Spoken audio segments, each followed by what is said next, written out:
We'll guide you through how to make stickers on an iPhone. If you find this useful, then please consider subscribing and liking the video. Stickers can be really fun to go and send to people, so let's get started. First of all, make sure you have a screenshot of what you want to do this with, or you can go and open up the camera and go and take a photo.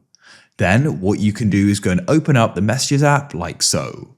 Go to the bottom left and you can go and click on the plus icon like this and go and press stickers. Now you want to go and tap on stickers like so, it should already be here.